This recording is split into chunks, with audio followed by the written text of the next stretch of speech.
नमस्कार, जे sky bulletin में आपका स्वागत है। मैं हूं वर्षा पवार और चलिए बढ़ते हैं खबरों की ओर। शहर में लगातार कोरोना संक्रमण फैल रहा है। शहर में प्रतिदिन दर्जन भर कोरोना संक्रमण के रोगी सामने आ रहे हैं, साथ ही मौतों का आंकड़ा भी बढ़ रहा है। बावजूद इसके शहरवासियों में इसके प्रति लापरवाही ही बढ़ती जा रही है। ऐसा ही दृश्य शुक्रवार को शहर के डाकघर के सामने दिखाई दिया। शुक्रवार सुबह डाकघर के सामने जो भीड़ दिखाई दी, जिसे देखकर एक बार तो लग रहा था जैसे यहाँ पर कोई चीज फ्री में बट रही है, लेकिन जानकारी करने पर पता लगा कि यह भीड़ आधार कार्ड बनवाने वालों की है। आधार कार्ड बनाने के लिए ही इतनी भीड़ और भाड़ के दौरान भी ऐसी मारामारी की सभी लोग सोशल डिस्टेंसिंग को तो भूल ही गए। इतना ही नहीं, अपना स्थान पक्का करने के लिए एक दूसरे के साथ धक्का मुक्की तक करते हुए दिखाई दिए।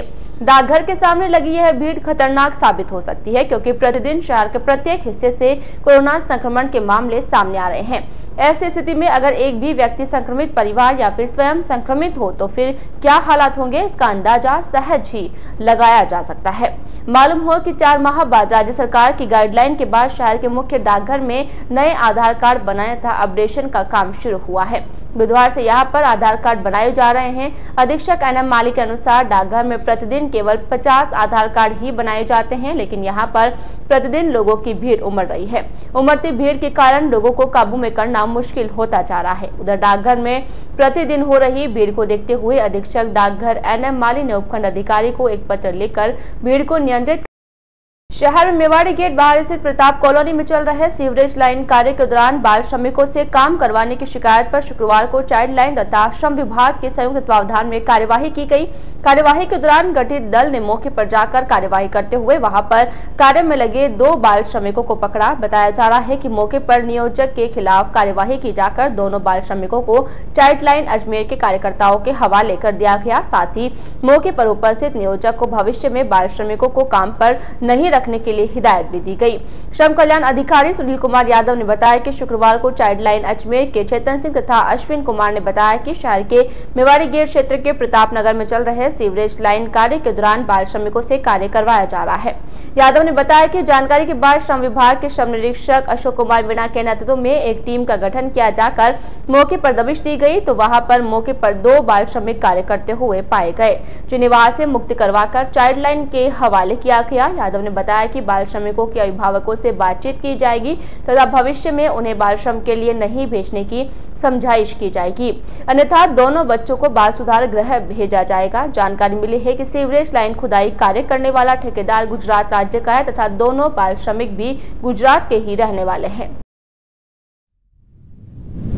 एक हमें सूचना मिली थी कल शाम को कि चाइल्ड लेबर यहाँ अभी नियोजित है और कार्य कर रहा है, तो उसके बाद हमने अपनी चाइल्ड लाइन वालों को, सेंटर को जो है उनके पास कॉल किया, ह्यूमन ट्रैफिकिंग के पास कॉल किया, और मैंने मेरा श्रम निरीक्षक अशोक कुमार मीणा को इसके लिए तीनों का जॉइंट कार्रवाई के लिए निर्देश दिए।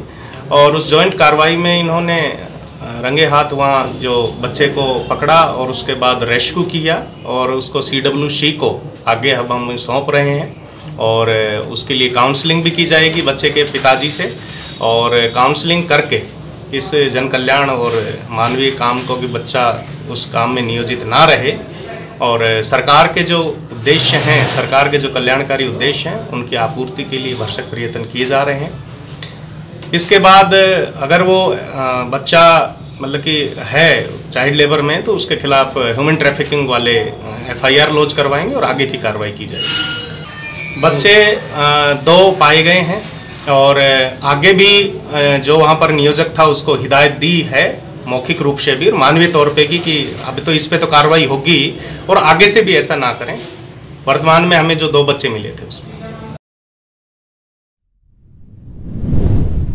राजकीय अमृतकोट चिकित्सालय में विश्व स्तनपान सप्ताह का आयोजन किया गया। 1 से 7 अगस्त तक आयोजित किए गए विश्व स्तनपान सप्ताह के दौरान स्तनपान को लेकर स्लोगन, पोस्टर तथा क्विज सहित विभिन्न प्रकार की प्रतियोगिताओं का आयोजन किया गया। इन सभी प्रतियोगिताओं में मदर मिल्क बैंक, ANM प्रशिक्षण केंद्र सहित अन्य विभागों के नर्सिंग कर्मियों ने भाग लिया। साथ ही मदर मिल्क बैंक की ओर से स्तनपान करवाने वाली महिलाओं को स्तनपान के तरीकों के साथ साथ स्तनपान से होने वाले फायदों के बारे में जानकारी दी। शुक्रवार को AKH की मदर मिल्क बैंक में स्तनपान सप्ताह के समापन कार्यक्रम का आयोजन किया गया। मिल्क बैंक प्रभारी तथा वरिष्ठ शिशु रोग विशेषज्ञ डॉक्टर MS चांदावत के सानिध्य में आयोजित समापन कार्यक्रम के मौके पर सप्ताह भर आयोजित विभिन्न प्रतियोगिताओं में श्रेष्ठ प्रदर्शन करने वाले प्रतिभागियों को स्मृति चिन्ह तथा प्रमाण पत्र देकर पुरस्कृत किया गया। सोशल डिस्टेंसिंग की पालना करते हुए स्लोगन प्रतियोगिता, पोस्टर प्रतियोगिता और जो भी क्विज कंपटीशन उनमें बढ़ चढ़कर हिस्सा लिया, उससे ये वीक को मनाने में बड़ा आनंद आया। 2017 से ये वीक मदर मिल्क बैंक के तत्वाधान में लगातार मनाया जा रहा है और उसमें सब लोग NM ट्रेनिंग सेंटर से लेके सारे जो रूपरेजर स्कूल, दूसरे जो भी नर्सिंग स्कूल और हमारा स्टाफ बढ़ चढ़ के हिस्सा लेता है। उससे हमें अगले साल और इसको ज़्यादा स्तर पे मनाने का संकल्प और जोश प्राप्त होता है। मैं जिन्होंने प्रतियोगिता में भाग लेके first prize, second prize, third prize प्राप्त किया, उनके अलावा जिन्होंने इसमें भाग लेके अपना समय दिया, उनको सबको बधाई देता हूं और मैं आगे भी चाहूँगा वो इस जो वीक में जो नेक्स्ट ईयर होगा उसमें ज़्यादा से ज़्यादा पार्टिसिपेट करें। गत 1 अगस्त को शुक्र मिथुन राशि में आ गया है। इससे पहले यह ग्रह 30 मार्च से वृषभ राशि में था। आमतौर पर शुक्र ग्रह एक राशि में 23 दिन तक रहता है, लेकिन इस बार 4 महीने बाद इस ग्रह ने राशि बदली है।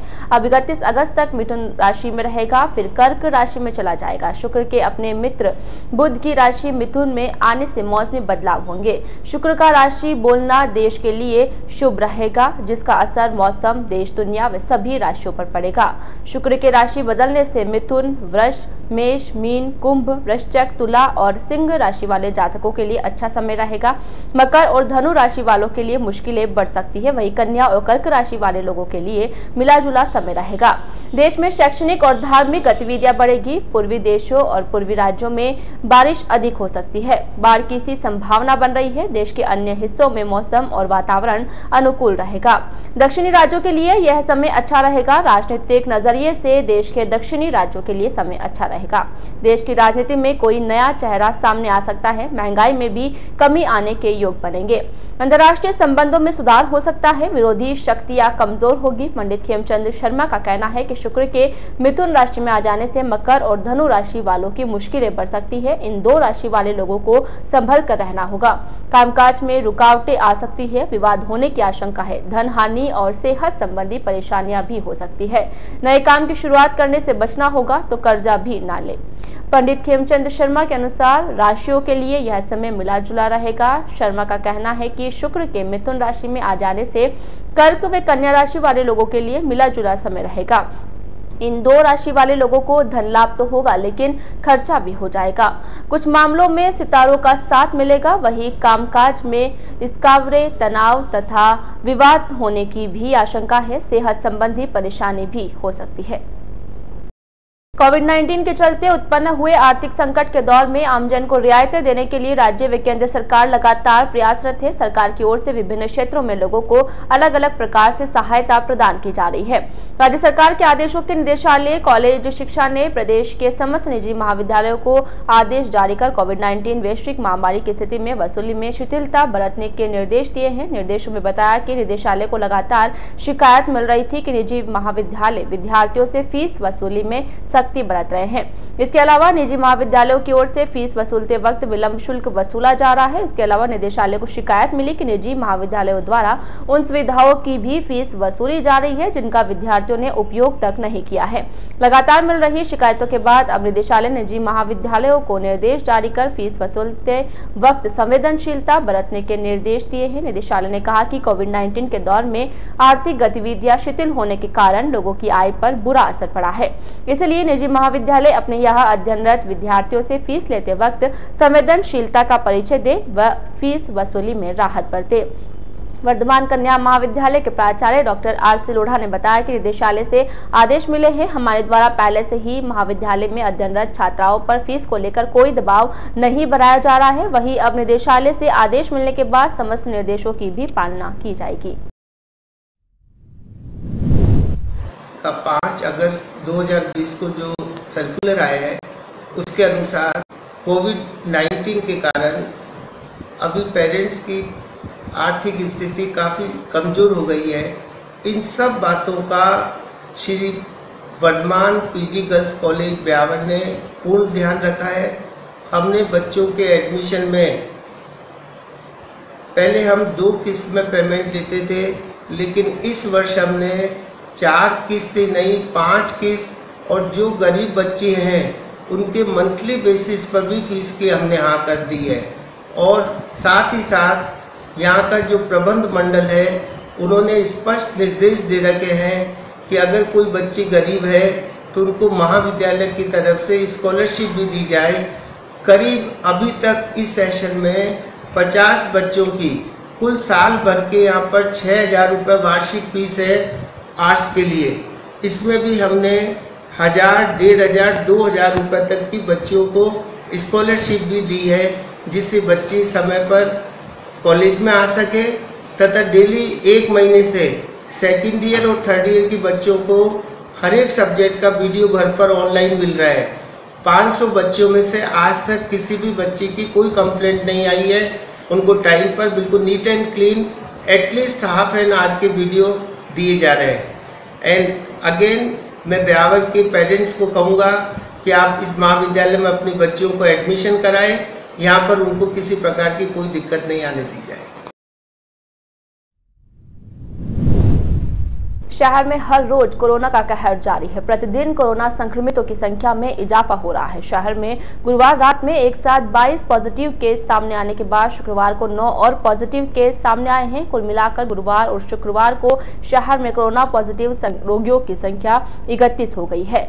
शुक्रवार को राजकीय अमृतकोट चिकित्सालय प्रशासन को मिली कोरोना जाँच रिपोर्ट में 9 लोग कोरोना पॉजिटिव पाए गए हैं, जिसमें 3 महिलाएं तथा 6 पुरुष शामिल है। शुक्रवार को शहर के Garhi Thoriyan housing board, Champanagar, Bohra colony, Dayanagar, Shiv colony, Gayatri Nagar, Agrasen Nagar, Regaran Mohalla तथा छीपा मोहल्ला से रोगी मिले हैं। कुल मिलाकर शहर में प्रतिदिन मिल रहे कोरोना रोगियों के कारण शहर में कोरोना संक्रमितों का आंकड़ा 300 को पार कर गया है। शुक्रवार को चिकित्सालय प्रशासन को मिली जांच रिपोर्ट के बाद चिकित्सा कर्मियों ने पॉजिटिव रोगियों को उपचार के लिए कोविड केयर सेंटर भिजवाया। साथ ही संबंधित क्षेत्रों में सर्वे के साथ साथ रोगियों के परिजनों तथा आसपास के लोगों के सैंपल्स लेते हुए उन्हें जाँच के लिए भिजवाया। उधर शहर में हर रोज मिल रहे कोरोना रोगियों के कारण प्रशासन की चिंता बढ़ रही है, लेकिन ठीक इसके विपरीत शहर में संक्रमण को लेकर कोई खास जागरूकता सामने नहीं आ रही है।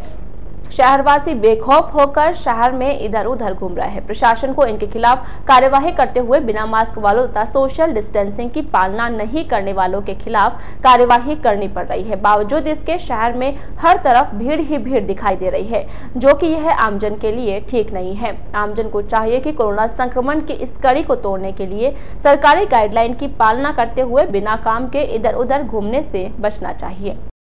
कोरोना वायरस के बीच आया रक्षाबंधन का त्योहार इस बार ब्यावर आगार के लिए अच्छा नहीं रहा। इसी का नतीजा यह रहा कि आगार को करीब 85% राजस्व का नुकसान राखी के त्योहार पर उठाना पड़ा है। मुख्य प्रबंधक रघुराज सिंह राजावत ने बताया कि सरकार की ओर से राखी के त्योहार को देखते हुए महिलाओं व बालिकाओं के लिए राजस्थान रोडवेज बसों में निःशुल्क यात्रा की सुविधा प्रदान की गई थी, जहाँ गत रविवार रात 12 से सोमवार रात 12 बजे तक महिलाएं राज्य में संचालित होने वाली रोडवेज बसों में यात्रा कर सकती थी, जहां इस बार केवल 7,089 महिलाओं ने ही बसों में यात्रा की, जिससे आगार को 3,32,277 रुपए की कमाई हुई। जबकि गत वर्ष के आंकड़ों पर नजर डालें तो राखी के अवसर पर 30,000 महिला यात्रियों ने सफर किया था, जहां आगार को 20,41,951 रुपए का राजस्व प्राप्त हुआ था। इसके पीछे शहर में लगातार बढ़ रहे कोरोना संक्रमण के मामलों के साथ रोडवेज बसों में निर्धारित सीटों के आधार पर ही यात्रियों को बसों में बैठाने की वजह से महिला यात्रियों की संख्या गत वर्ष के मुकाबले कम रही। जबकि आगार प्रबंधन को इस बार गत वर्ष की तुलना में अधिक यात्री संख्या मिलने के साथ राजस्व प्राप्त होने की उम्मीद थी, क्योंकि शहर से ट्रेनों का संचालन बंद था। ऐसे में आगार प्रबंधन ने अतिरिक्त बसों की भी व्यवस्था कर रखी थी। दूसरी ओर रक्षाबंधन के दिन जहां यात्री भार कम रहा, वहीं रक्षाबंधन के बाद अचानक रोडवेज बसों में यात्री भार बढ़ने की वजह से आगार को कुछ मार्गों पर अतिरिक्त रोडवेज बसों का संचालन करना पड़ा। रक्षाबंधन के बाद ब्यावर आगार की ओर से गत 4 दिन से 8 अतिरिक्त बसें लगाई हुई है, जिन्हें विभिन्न मार्गों पर संचालित किया गया है। मुख्य आगार प्रबंधक रघुराज सिंह राजावत ने बताया कि रक्षाबंधन के बाद जोधपुर एवं पाली मार्ग पर यात्री भार काफी बढ़ा है। ऐसे में यात्रियों की सुविधा को देखते हुए जोधपुर के लिए 3, पाली के लिए 2, नसीराबाद एवं अजमेर GCA 1-1 तथा ब्यावर भीम मार्ग पर 1 बस का संचालन किया जा रहा है। ब्रेक के बाद स्वागत है आपका। प्रदेश के राजकीय महाविद्यालयों में शनिवार से प्रथम वर्ष की ऑनलाइन प्रवेश प्रक्रिया शुरू हो गई, जहां इस बार महाविद्यालयों में प्रवेश लेने वाले उन विद्यार्थियों को लाभ प्राप्त होगा जिन्होंने कक्षा 10वीं व 12वीं में 75% या उससे अधिक अंक प्राप्त किए हैं। ऐसे विद्यार्थियों को कॉलेज में निःशुल्क शिक्षा का लाभ प्राप्त होगा। उक्त विद्यार्थियों को किसी प्रकार की कोई प्रवेश शुल्क नहीं देना होगा। अधिकारियों ने बताया कि आयुक्तालय की ओर से जारी आदेश के तहत इस प्रथम वर्ष में प्रवेश लेने वाले वह विद्यार्थी जिन्होंने कक्षा 10वीं व 12वीं में 75% या उससे अधिक अंक प्राप्त किए हैं तथा उनके परिवार की वार्षिक आय 5 लाख रुपए से कम है, ऐसे विद्यार्थियों को निःशुल्क शिक्षा का लाभ दिया जाएगा। वही योजना का लाभ निरंतर रखने के लिए उक्त विद्यार्थियों को स्नातक व स्नातकोत्तर में 70% अंक लाना आवश्यक रखा गया है। अधिकारियों ने इसके पीछे सरकारी कॉलेजों में विद्यार्थियों की संख्या में बढ़ोतरी करना बताया है। इसके अतिरिक्त इस बार आयुक्तालय ने बालिका शिक्षा को भी बढ़ावा देने के मकसद से राजकीय निधि मद में ली जाने वाली राशि को भी माफ कर दिया है, जिसका उन बालिकाओं को अधिक लाभ मिलेगा जो आर्थिक रूप से कमजोर होने के कारण उच्च शिक्षा प्राप्त करने से वंचित रह जाती है। आगामी दिनों में शहर में मनाए जाने वाले स्वाधीनता दिवस समारोह की तैयारियों को लेकर शुक्रवार को उपखंड स्तरीय बैठक का आयोजन किया गया। उपखंड अधिकारी कार्यालय स्थित SDM सभागार में आयोजित बैठक की अध्यक्षता तहसीलदार रमेश चंद बहेड़िया ने की। बैठक में नगर परिषद सभापति नरेश कनौजिया सहित अन्य विभागों के अधिकारियों तथा प्रतिनिधियों ने भाग लिया।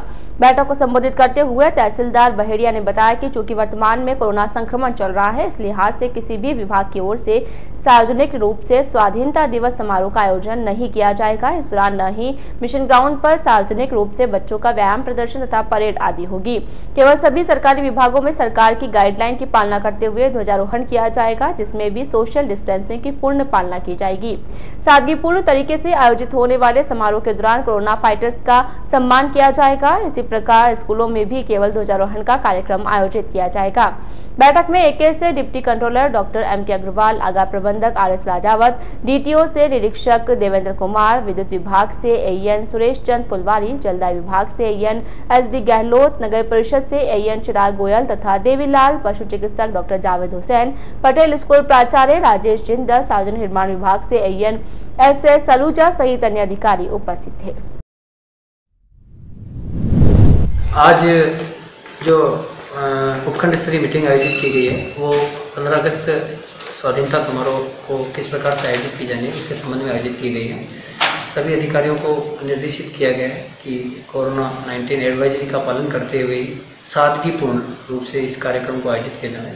इस संबंध में कोई सांस्कृतिक कार्यक्रम आयोजित नहीं किए जाएंगे। कोरोना फाइटर्स का सम्मान किया जाएगा और कोरोना एडवाइजरी का पालन करते हुए ही स्वाधीनता समारोह का पूर्णतया सादगीपूर्वक और गंभीरता से इसका स्वाधीनता समारोह मनाया जाएगा। इस कार्यक्रम में बच्चे और वृद्ध लोगों को भाग लेने के लिए कोरोना एडवाइजरी के अंतर्गत मना किया गया है, इसलिए वो भाग नहीं ले पाए। इसकी 8:30 अपना जो उपखंड स्तरीय कार्यक्रम रहेगा वो 8:30 बजे पटेल स्कूल के जस्ट सामने है, मिशन ग्राउंड मैदान के अंतर्गत ही आयोजित किया जाएगा। राज्य सरकार की ओर से जरूरतमंदों को सस्ती दर पर भरपेट भोजन उपलब्ध करवाने के लिए इंदिरा गांधी जनता रसोई योजना शुरू की है। योजना का शुभारंभ राज्य के CM अशोक गहलोत जयपुर में 20 अगस्त से करेंगे। इसके साथ ही प्रदेश भर में उक्त रसोई शुरू हो जाएगी। ब्यावर शहर में भी राज्य सरकार की इस महती योजना का संचालन किया जाएगा। इसी को लेकर शुक्रवार को नगर परिषद आयुक्त जब्बर सिंह ने शहरी क्षेत्र का दौरा करते हुए रसोई के लिए स्थान चिन्हित किए। योजना के तहत ब्यावर शहर में कुल 5 स्थानों पर इंदिरा गांधी जनता रसोई का संचालन किया जाएगा। शुक्रवार को आयुक्त ने राजकीय अमृत कौर चिकित्सालय परिसर, विजयनगर रोड स्थित private bus stand, Tatgarh road स्थित अंबेडकर भवन, स्टेशन रोड स्थित बिदाम देवी बुरट धर्मशाला तथा अजमेर रोड स्थित रिको औद्योगिक क्षेत्र को जनता रसोई के लिए चिन्हित किया। इन 5 स्थानों पर आगामी 20 अगस्त से जरूरतमंद लोगों को सस्ती दर पर भरपेट भोजन उपलब्ध करवाने के लिए रसोई का संचालन शुरू किया जाएगा। मालूम हो कि राज्य सरकार ने सभी निकाय प्रमुख को एक आदेश जारी करते हुए रसोई के सफल संचालन के लिए भामाशाहों का सहयोग लेने के लिए भी निर्देशित किया है, ताकि राज्य सरकार की इस योजना का क्रियान्वयन सफल रूप से हो सके। इतना ही नहीं, अगर शहर की कोई भी स्वयंसेवी संस्था या भामाशाह भी इसके संचालन के इच्छुक हो तो उन्हें भी जनता रसोई का संचालन दिया जा सकेगा। मालूम हो कि जनता रसोई के माध्यम से जरूरतमंदों को मात्र 8 रुपए में भरपेट भोजन उपलब्ध करवाया जाएगा। साथ ही रसोई पर बैठक कर सम्मानजन भोजन करवाने की व्यवस्था भी होगी। शुक्रवार को रसोई के लिए स्थान चिन्हित करने के दौरान नगर परिषद के प्रशासनिक अधिकारी मोहिंद्र राय फुलवारी तथा अन्य कर्मचारी आयुक्त के साथ थे। राजकीय अमृतकोर चिकित्सालय ब्यावर में कोरोना कोविड-19 वार्ड की स्थापना के लिए विभाग की ओर से 50 पलंग भिजवाए गए हैं, जिससे पृथक से वार्ड का संचालन किया जा सके। इसके लिए एक प्रबंधन आइसोलेशन वार्ड को प्राथमिकता दी जा रही है। विभाग की ओर से जिला चिकित्सालय के लिए वार्ड बनाने के लिए 50 नए पलंग भेजे गए हैं, जिन्हें चिकित्सालय के एक वार्ड में सुरक्षित रखवाया गया है। जल्द ही चिकित्सालय प्रबंधन की ओर से वार्ड शुरू करने को लेकर कार्यवाही की जाएगी, जिससे कि यहाँ मिलने वाले मरीजों को बेहतर सुविधा मिल सके। राज्य सरकार की ओर से वर्तमान में महात्मा गांधी की 150वीं स्वर्ण जयंती समारोह मनाया जा रहा है। इस दौरान राज्य भर में वर्ष पर्यंत विभिन्न प्रकार के कार्यक्रमों का आयोजन किया जा रहा है। इसी कड़ी में सरकार की ओर से 9 से 15 अगस्त तक अगस्त क्रांति सप्ताह मनाया जाएगा। इस दौरान सरकारी स्तर पर विभिन्न प्रकार के कार्यक्रमों का आयोजन किया जाएगा। अगस्त क्रांति सप्ताह कार्यक्रमों की तैयारियों तथा रूपरेखा को लेकर शुक्रवार को एसडीएम सभागार में तहसीलदार रमेश चंद्र बहेड़िया की अध्यक्षता में एक बैठक का आयोजन किया गया। बैठक में शहर के विभिन्न विभागों के अधिकारियों तथा प्रतिनिधियों ने भाग लिया। बैठक के दौरान तहसीलदार बहेड़िया ने अगस्त क्रांति सप्ताह की रूपरेखा की जानकारी देते हुए बताया कि सप्ताह के दौरान सभी सरकारी कार्यालयों में अपने अपने स्तर पर कार्यक्रमों का आयोजन किया जाना है। उन्होंने बताया कि इस दौरान पौधारोपण के साथ साथ कोरोना फाइटर्स का सम्मान भी किया जाना है। तहसीलदार बहेड़िया ने उपस्थित अधिकारियों को निर्देशित किया कि वे सप्ताह के कार्यक्रमों का आयोजन कर उसकी प्रगति रिपोर्ट प्रेषित करें। बैठक में नगर परिषद सभापति नरेश कनौजिया, एकेएस से डिप्टी कंट्रोलर डॉक्टर एम के अग्रवाल, आगार प्रबंधक आरएस राजावत, डीटीओ से निरीक्षक देवेंद्र कुमार, विद्युत विभाग से एएन सुरेश चंद्र फुलवारी, जलदाय विभाग से एएन एसडी गहलोत, नगर परिषद से एएन चिराग गोयल तथा देवीलाल, पशु चिकित्सक डॉक्टर जावेद हुसैन, पटेल स्कूल प्राचार्य राजेश जिंदल, सार्वजनिक निर्माण विभाग से एएन एसएस सलूजा सहित अन्य अधिकारी उपस्थित थे। महात्मा गांधी की जो 150वीं स्वर्ण जयंती इस वर्ष मनाई जा रही है, इसमें इस 9 अगस्त से लेकर 15 अगस्त तक अगस्त क्रांति सप्ताह के रूप में मनाए जाने का राज्य सरकार ने निर्णय लिया गया है। इसके अंतर्गत इन 7 दिनों में ब्लॉक ब्यावर में भी 7 दिवसीय कार्यक्रम का आयोजन किया जाएगा, जिसमें वृक्षारोपण भी शामिल है, जिसमें कोरोना फाइटर्स लोगों का भी सम्मान किया जाएगा, जिसके अंतर्गत काफ़ी वेरियस कार्यक्रम आयोजित किए जाएंगे। इसके सभी संबंधित अधिकारियों को इस मामले में अपने अपने राजकीय कार्यालयों में कार्यक्रम आयोजित कर उनकी क्लिपिंग हमें भेजने के निर्देश प्रदान किए गए हैं। आज के इस बुलेटिन में फिलहाल इतना ही। और पूरी टीम के साथ दीजिए इजाजत, फिर मिलेंगे। नमस्कार।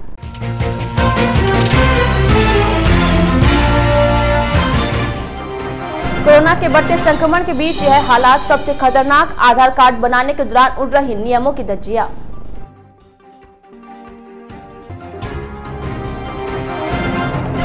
एकेच में विश्व स्तनपान सप्ताह का समापन, प्रतियोगिता के विजेताओं को किया पुरस्कृत।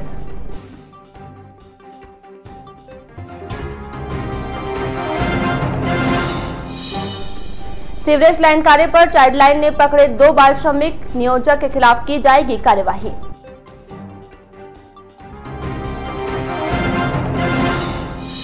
और शहर में कोरोना संक्रमण का कहर जारी, शुक्रवार को एक साथ मिले 9 कोरोना पॉजिटिव।